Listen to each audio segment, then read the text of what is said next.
Desde las catacumbas olvidadas de la historia, donde la luz de la verdad rara vez se atreve a penetrar, donde el polvo de siglos ha sepultado horrores indecibles, emerge un panteón de sombras, hombres que ostentaron el título más sagrado de la cristiandad.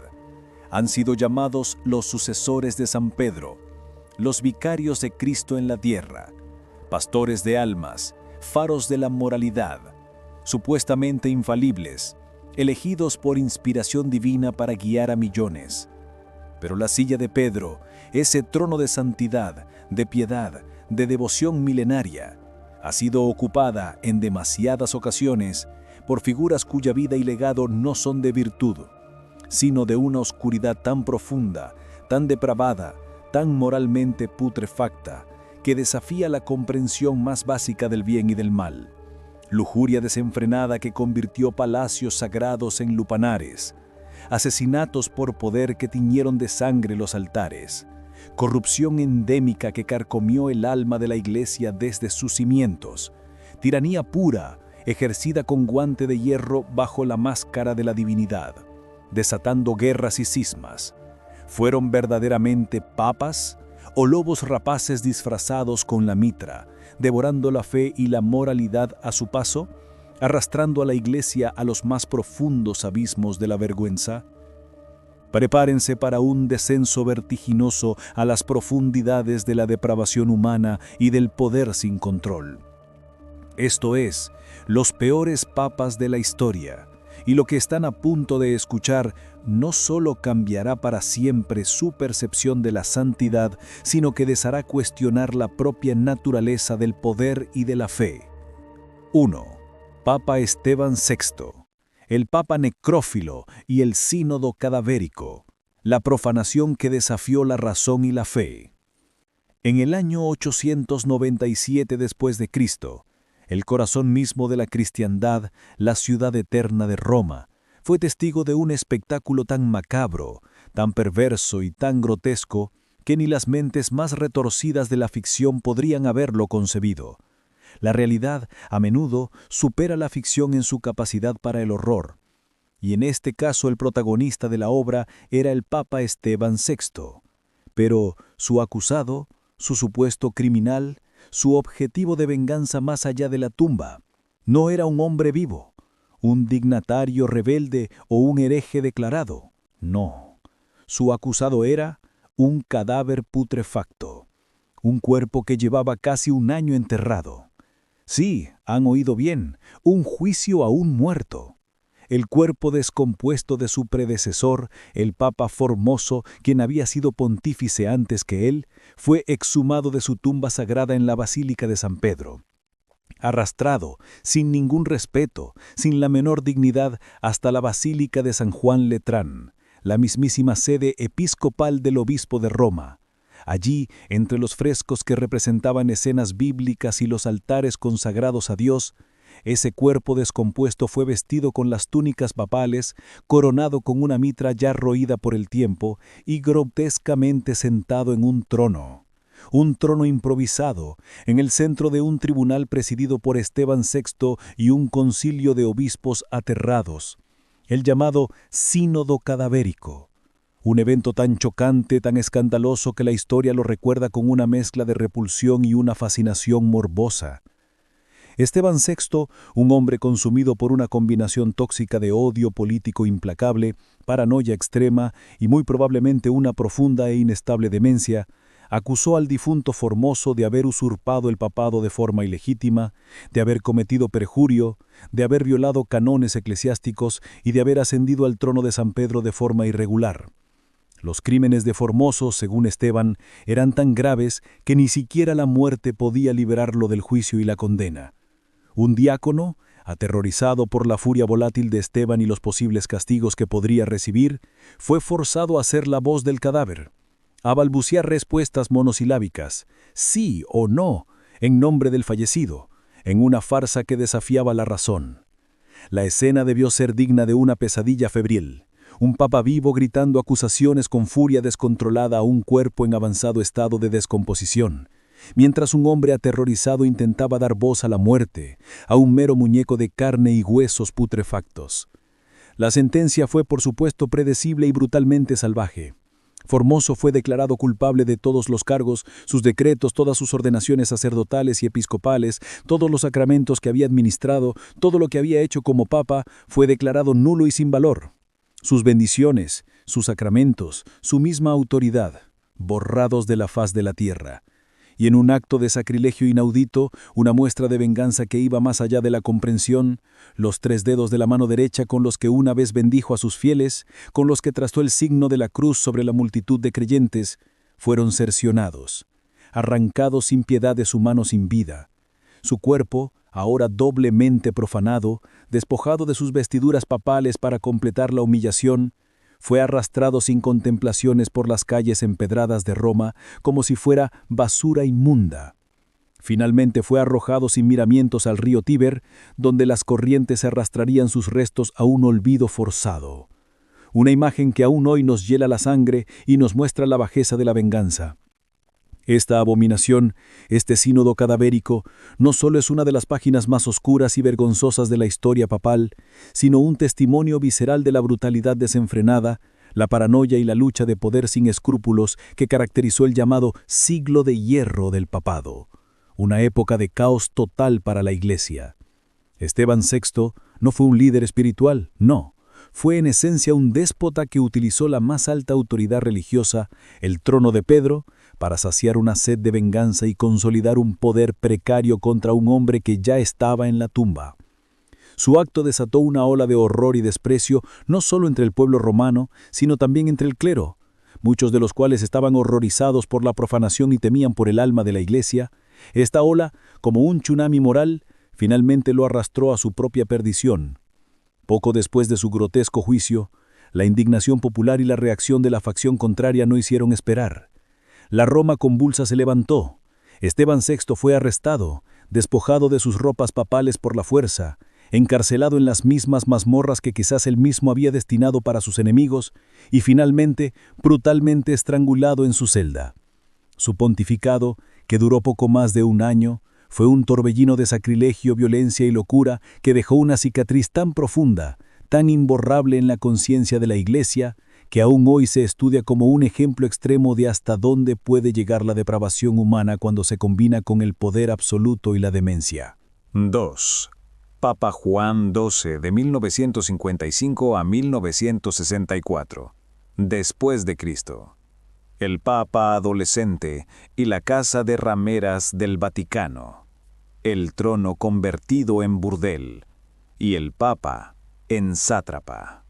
Imagina, por un momento, la sede de la cristiandad, el epicentro espiritual del mundo católico. El lugar donde San Pedro, según la tradición, plantó la primera semilla de la Iglesia. Ahora, imagina ese lugar, ese palacio sagrado, el mismísimo palacio de Letrán, convertido en un auténtico burdel. Un lupanar de vicio y placer carnal, donde el pecado no era una falta oculta, un secreto vergonzoso, sino la norma abierta, celebrada con descaro.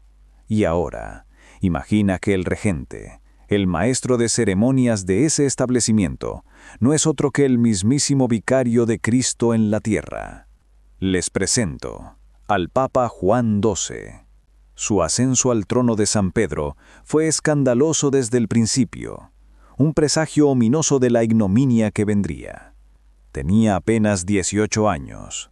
18. Era un adolescente, un joven sin experiencia, sin formación clerical, sin piedad ni sabiduría alguna. No fue elegido por su devoción, ni por su intelecto ni por su santidad. Fue impuesto por la influencia arrolladora de su padre Alberico II, de Spoleto, el príncipe de Roma, que en ese momento controlaba la ciudad con mano de hierro.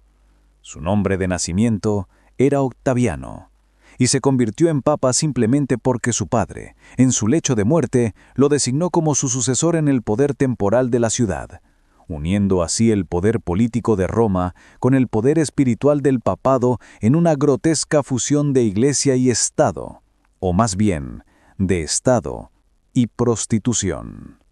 Su pontificado, que se extendió por casi una década, en lugar de ser un faro de fe y moralidad para una Europa convulsa, se convirtió en una ininterrumpida de depravación y vicio. Las fuentes históricas, incluso las más prudentes y diplomáticas, como las del obispo Liutprando de Cremona, lo describen con un horror apenas velado. Era un adolescente caprichoso, brutal, totalmente hedonista y sin ninguna responsabilidad. Un hombre más interesado en las cacerías salvajes que organizaba, los ruidosos juegos de dados en los que perdía y ganaba fortunas, y sobre todo en sus conquistas sexuales, que en los asuntos serios de la Iglesia. Las obligaciones eclesiásticas eran para él una molesta interrupción de sus placeres mundanos. Se le acusó, y las acusaciones fueron ampliamente documentadas por cronistas de la época, de convertir el Palacio de Letrán, la mismísima sede papal, en un verdadero lupanar. Se decía que tenía un harén de amantes, tanto femeninas como masculinas, sin distinción de rango o estado, que seducía sin escrúpulos a las hijas de la nobleza romana, a las esposas de sus propios súbditos, e incluso, se rumoreaba con horror, a las monjas que buscaban refugio en la ciudad, convirtiendo conventos en extensiones de su depravación. Las historias de sus banquetes nocturnos, sus borracheras y su comportamiento disoluto son innumerables. Pero la depravación de Juan XII no se limitaba a la carne. Se le acusaba, y las acusaciones fueron ampliamente documentadas por cronistas de la época, de blasfemia abierta, de jugar a los dados invocando no a Dios, sino a los dioses paganos de la antigua Roma, Júpiter y Venus, de brindar, no por la salvación, sino por el diablo, de ordenar sacerdotes y diáconos en un establo, por mero capricho, burla o en medio de una borrachera, de vender dignidades episcopales, cargos eclesiásticos y reliquias sagradas al mejor postor, convirtiendo la fe en una simple mercancía. La lista de sus crímenes es un catálogo espeluznante de abominaciones: perjurio, sacrilegio, asesinato por venganza, adulterio con la esposa de uno de sus vasallos e incluso con su propia sobrina. Se le acusa, con pruebas, de haber castrado a un cardenal y de haber cegado a otro por meras sospechas o para eliminar rivales. El Papa Juan XII, un verdadero monstruo de vicio y crueldad, un sátiro con sotana, un déspota perverso disfrazado de vicario de Cristo. Su estilo de vida era tan flagrante, tan ofensivo, tan abiertamente inmoral, que incluso en una época de gran corrupción política y eclesiástica como el Siglo de Hierro, provocó un escándalo monumental. La gente de Roma, incluso el clero, estaban hastiado de su tiranía y su depravación. Finalmente sus crímenes y su tiranía lo llevaron a una confrontación directa con el emperador Otón I. El emperador, convocado por la propia nobleza y el clero romano, no dudó en entrar en Roma, convocar un sínodo y deponerlo por inmoralidad, sacrilegio y tiranía. Sin embargo, Juan XII, astuto, obstinado y con una habilidad sorprendente para la supervivencia política, logró regresar brevemente al poder tras la partida de Otón. Se vengó cruelmente de aquellos que lo habían traicionado. Pero su reinado de libertinaje estaba destinado a terminar de forma tan ignominiosa como había comenzado. Según la leyenda más extendida y morbosa, encontró su final cometiendo adulterio. Se dice que fue golpeado hasta la muerte por un marido celoso y vengativo que lo sorprendió infraganti. Otros relatos sugieren un derrame cerebral fulminante, una especie de juicio divino en el acto mismo de su mayor pecado. Lo que es indudable es que su legado es el de un pontífice que llevó la silla de Pedro a su punto más bajo de ignominia y degeneración moral. Un papa que personificó la total ausencia de santidad. Un papa que transformó el Vaticano en su propio burdel personal y a la Iglesia en un instrumento de sus vicios. 3. Papa Alejandro VI, 1492-1503 después de Cristo. Rodrigo Borgia. La lujuria, la simonía y la sangre en el Vaticano renacentista, un imperio familiar de pecado y poder. De las sombras del oscuro siglo de hierro nos catapultamos a la deslumbrante, pero brutal, época del Renacimiento italiano. Un periodo de genios artísticos sin parangón, de avances científicos y humanísticos que cambiaron el mundo, pero también de una depravación política y moral sin límites, donde la ambición desmedida y la violencia eran moneda corriente. Y en el epicentro de esa tormenta, en la mismísima silla de San Pedro, encontramos una figura cuyo nombre se ha vuelto sinónimo de escándalo papal: Rodrigo Borgia, el Papa Alejandro VI, un nombre que resuena con poder, intriga, lujo desenfrenado y una estela de sangre, lujuria y traición que aún hoy nos fascina y nos horroriza a partes iguales, y que ha inspirado incontables obras de ficción. Alejandro VI no compró el papado de forma sutil, lo arrebató, lo tomó por la fuerza, no de las armas, sino de una astucia diabólica, una red de alianzas estratégicas y una fortuna familiar ilimitada.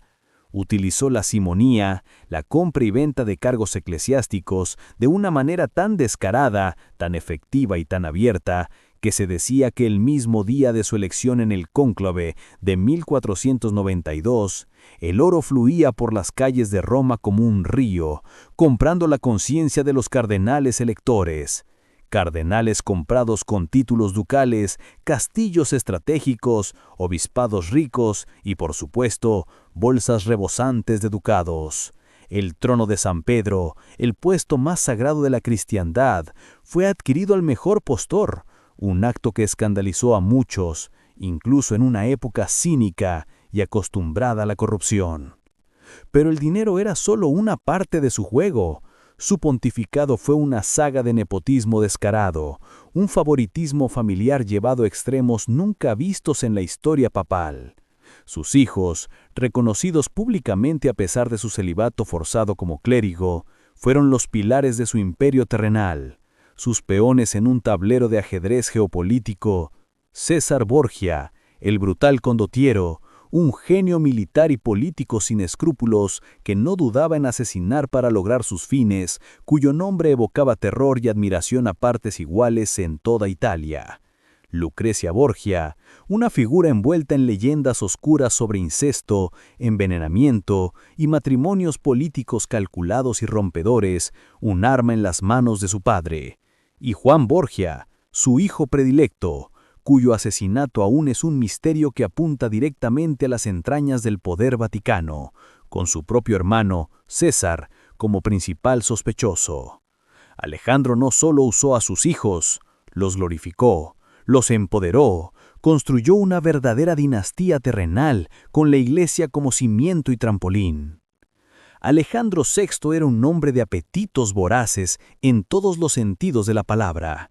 Su vida personal era un escándalo público y notorio, una afrenta directa a los votos de celibato que había hecho como clérigo.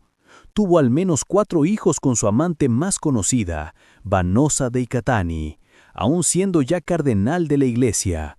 Una vez papa, sus concubinas, sus banquetes suntuosos, sus lujos extravagantes y su vida familiar abiertamente secular eran de conocimiento público. Las infames Cenas de las Castañas, un evento descrito por cronistas contemporáneos, donde se dice que prostitutas bailaban desnudas para el Papa y sus invitados en el Palacio Apostólico, recogiendo castañas del suelo con sus bocas, son el epítome de la decadencia moral de su corte.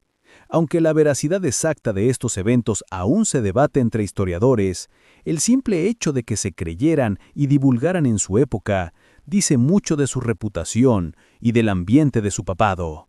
Pero no fue solo la lujuria y la riqueza desmedida. Alejandro VI fue un maestro consumado de la intriga política, la traición y, se rumoreaba con temor reverencial, el asesinato por veneno. Se decía que utilizaba un veneno muy eficaz, la famosa cantarela de los Borgia, un arsénico de acción lenta e indetectable para eliminar a sus enemigos y confiscar sus bienes y despejar el camino para la ambición de su familia. Su sed de poder para él y para su descendencia era insaciable.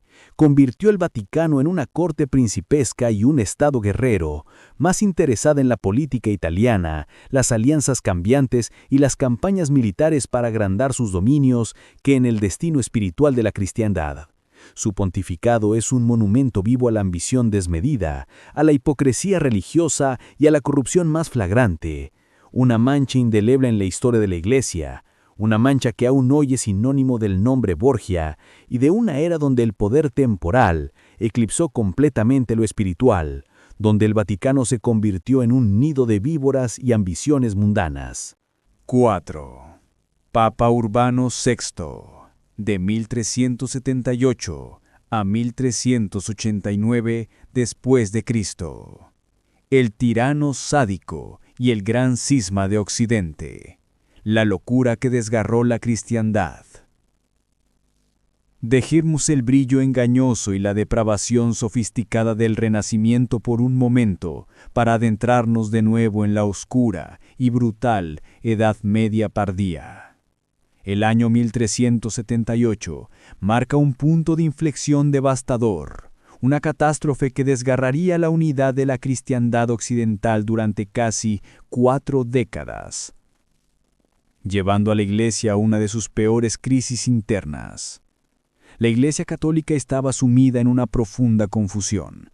Después de casi 70 años de cautiverio en Aviñón, Francia, un periodo conocido como el Papado de Aviñón, el papado finalmente regresaba a Roma. Era el momento de la reconstrucción, de la curación, de la esperanza. El momento de la unificación. Pero lo que obtuvieron en cambio fue un hombre que encendería la chispa de una de las peores divisiones en la historia de la Iglesia. El devastador Gran Cisma de Occidente. Les hablo del Papa Urbano VI, Bartolomé Prignano.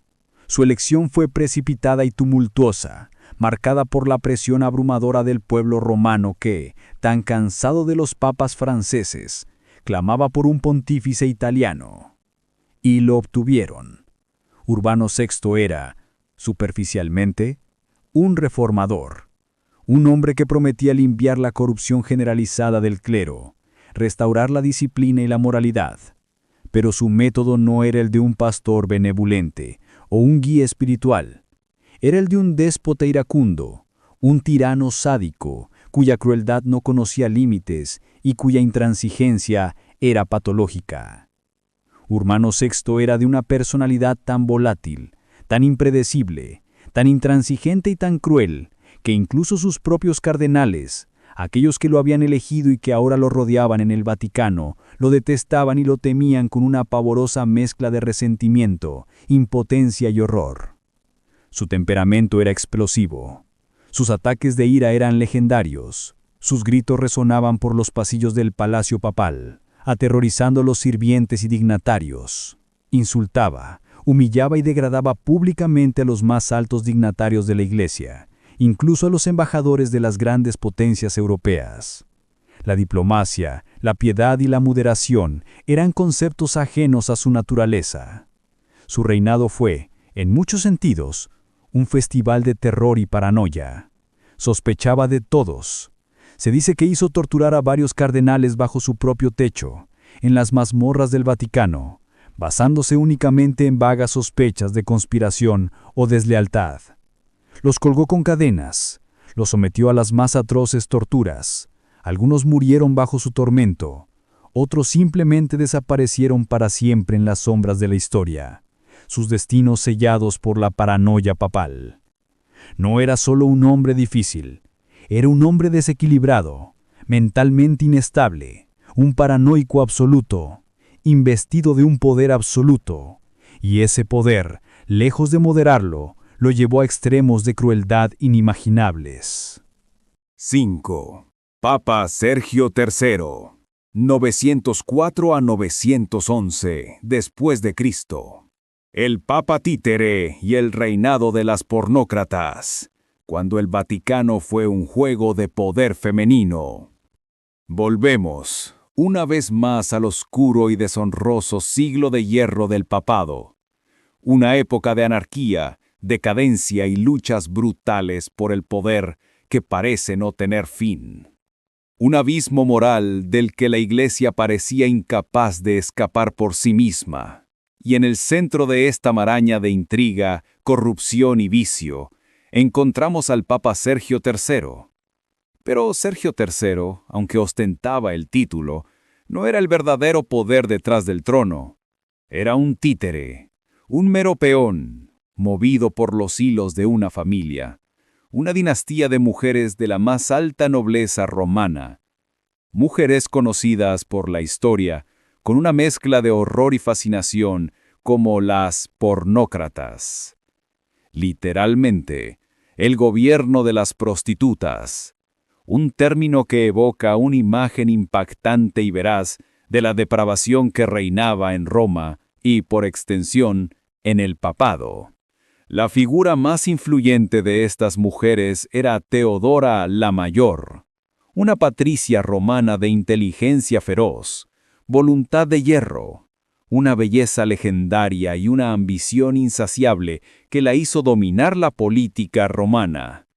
Y su hija, Marosia, aún más ambiciosa, cruel, astuta y seductora, que se convertiría en la fuerza y el cerebro detrás de gran parte del papado de Sergio III y de los papas que le seguirían, incluso de su propio hijo ilegítimo.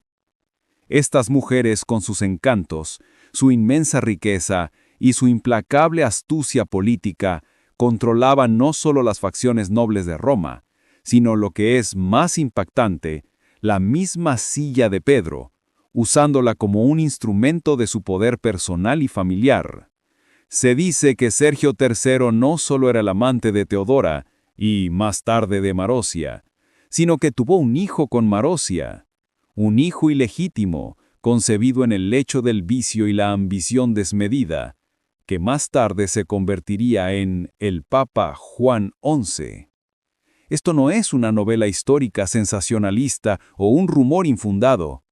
Esto es la cruda y documentada historia real. Un papa que tuvo un hijo con la mujer que controlaba Roma, y ese hijo ilegítimo, con el tiempo, también ocuparía el trono de San Pedro, perpetuando el ciclo de la depravación y el control familiar sobre el papado. El pontificado de Sergio III fue un mero apéndice de la voluntad de estas poderosas, despiadadas y sexualmente liberadas mujeres. El Vaticano era su patio trasero, el papado su herramienta personal para el poder, la riqueza y el placer. Sergio III, lejos de ser un hombre piadoso, era conocido por su temperamento violento y su inclinación a la venganza.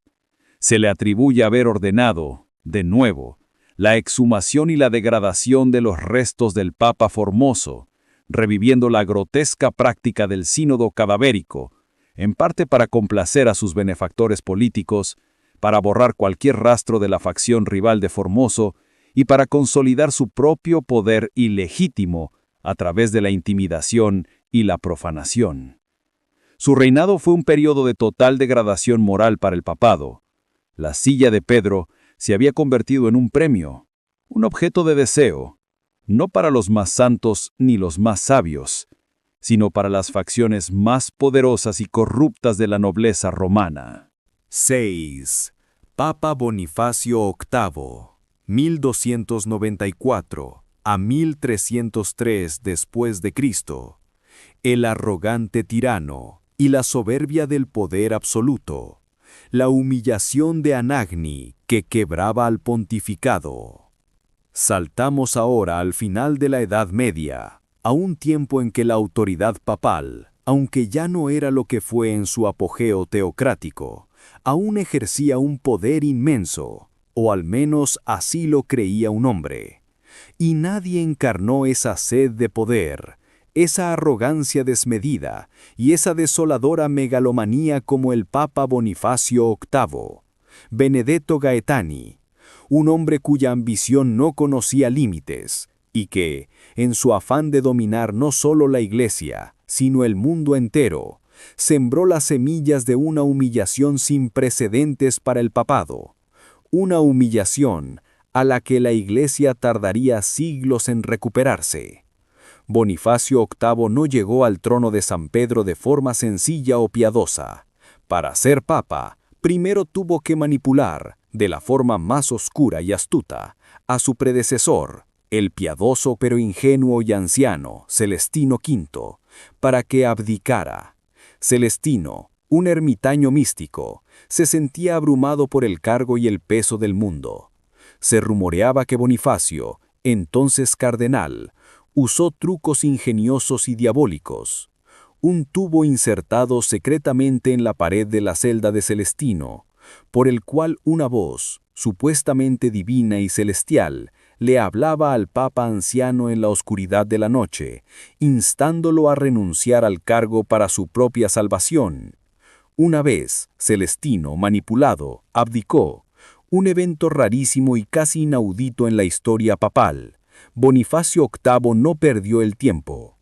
Temiendo que el expapa pudiera ser usado como una herramienta por sus enemigos políticos, lo encarceló de por vida en una fortaleza, donde murió poco después. Un golpe maestro de manipulación, cálculo frío y crueldad política. Su pontificado fue una batalla constante, feroz y despiadada por la supremacía papal sobre los monarcas seculares, en particular contra el poderoso rey Felipe IV de Francia, el Hermoso. Bonifacio VIII creía firmemente que el Papa era el señor absoluto, el amo de los reyes y emperadores, que todo poder terrenal debía someterse incondicionalmente a la Iglesia.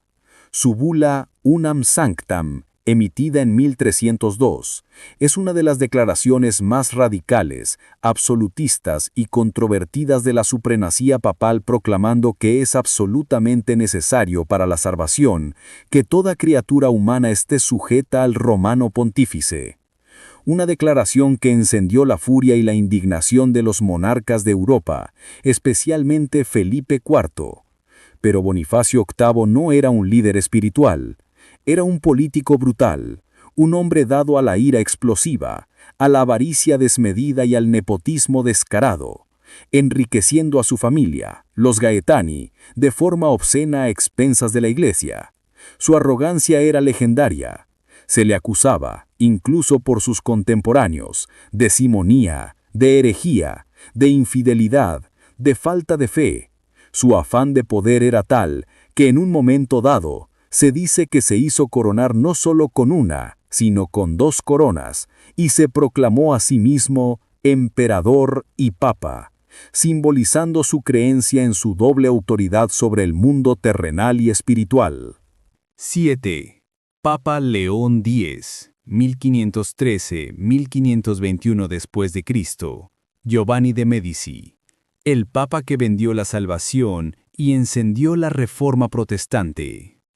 Desde la grandeza de la familia Medici, los banqueros y gobernantes de Florencia, llega al trono de San Pedro un hombre cuyo pontificado, paradójicamente, lo tiene todo: arte, lujo, sofisticación, pero también una irresponsabilidad fiscal que llevó a la Iglesia al borde de la bancarrota y una ceguera política que desató la mayor división de la cristiandad.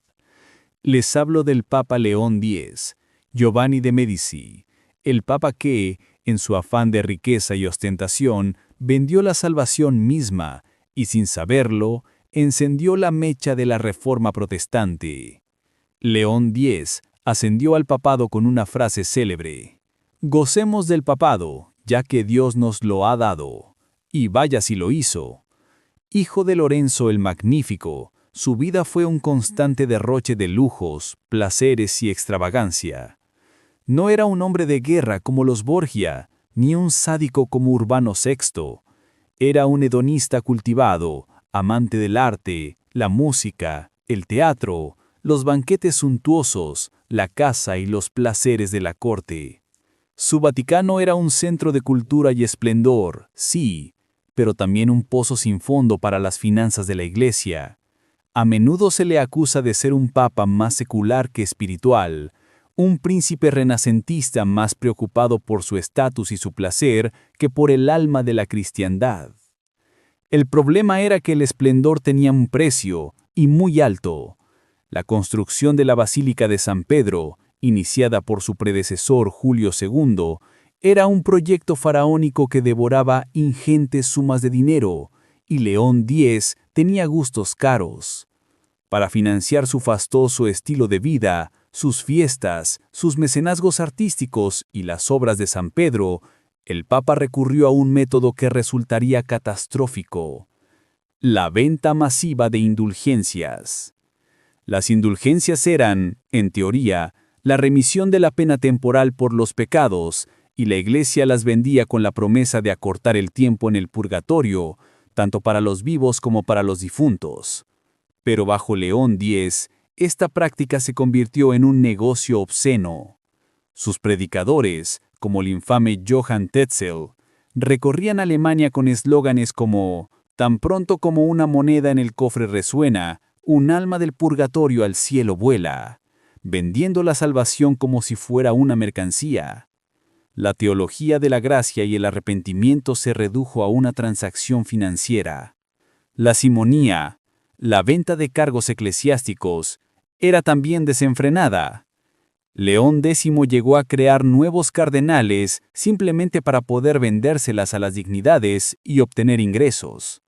Convirtió la curia romana en una máquina de hacer dinero sin importar las implicaciones espirituales o morales. Su irresponsabilidad fiscal y su ceguera ante la indignación creciente en el norte de Europa fueron asombrosas. El resultado fue, por supuesto, la gota que colmó el vaso para muchos. En 1517, un monje agustino llamado Martín Lutero, escandalizado por la venta de indulgencias y la corrupción romana, clavó sus 95 tesis en la puerta de la iglesia de Wittenberg. Lo que comenzó como una crítica teológica se convirtió, en pocos años, en la Reforma Protestante, un movimiento que desgarraría la unidad de la Iglesia Católica para siempre. León X no comprendió la gravedad de la situación. Desestimó a Lutero como un monje borracho que se volverá sensato cuando esté sobrio. Su respuesta fue lenta, ineficaz y más preocupada por la imagen y las finanzas que por la teología o el clamor por una reforma genuina. Su pontificado, en su esplendor y en su decadencia, representa el punto culminante de la mundanalidad papal, un lujo tan descarado y una negligencia tan profunda que, irónicamente, provocó la mayor crisis que la Iglesia Católica ha enfrentado en su historia. Fue el Papa que vendió el alma de la Iglesia y, al hacerlo, la dividió irrevocablemente. Los papas, para millones y millones de personas en todo el mundo, a través de los siglos, han sido la encarnación misma de la fe, la moralidad, la virtud y la guía divina. Son, para sus fieles, la voz de Dios en la tierra, el faro de luz en la oscuridad espiritual, la inquebrantable roca de Pedro sobre la cual se asienta la Iglesia. Pero, como hemos atestiguado en este largo y perturbador recorrido por las páginas más oscuras de la historia papal, la realidad nos ofrece un espejo incómodo. Un espejo donde la santidad proclamada se entrelaza de forma perturbadora e indisoluble con el pecado más abyecto. Donde el poder absoluto, ese veneno silencioso y seductor, no solo corrompe, sino que lo hace de forma absoluta. Donde la fe es a menudo un mero pretexto para la ambición más vulgar, para la venganza más mezquina, para el vicio más desenfrenado. Estas historias no son meras anécdotas del pasado, curiosidades históricas para el entretenimiento de los cínicos. Son advertencias profundas. Son testimonios elocuentes de la fragilidad inherente a la condición humana, de la sombra que acecha incluso en los más altos cargos, en las instituciones más sagradas. Nos recuerdan con una claridad escalofriante que el poder, sin una brújula moral inquebrantable, sin una responsabilidad real ante un poder superior y sin una humildad genuina y constante, puede transformar a cualquier hombre, por piadoso que parezca en la superficie, en un tirano, un libertino, un predador de almas, un déspota, un monstruo vestido de blanco. La historia de los papas, en sus luces más brillantes y sus sombras más profundas, nos obliga a una reflexión existencial y moral que trasciende las épocas. ¿Qué es lo que hace que un hombre, investido de un poder espiritual y temporal tan inmenso, de una responsabilidad que se dice divina y que debería guiar a millones de millones, caiga en la más abyecta de las corrupciones, en el vicio más flagrante. Es el sistema mismo, con sus intrincadas luchas de facciones, su inherente atracción por el poder terrenal y la riqueza, lo que permite que tales individuos asciendan y prosperen, arrastrando consigo la dignidad de la Iglesia? ¿O es una falla inherente a la naturaleza humana? Una tentación tan poderosa, tan seductora, tan antigua como la humanidad misma, que ni siquiera el manto de Pedro, ni el voto de celibato, ni la promesa de una vida de santidad pueden contenerla por completo. Las respuestas a estas preguntas son sin duda complejas, multifacéticas, y quizá nunca las sabremos por completo. La historia no siempre ofrece conclusiones sencillas o lecciones claras grabadas en piedra.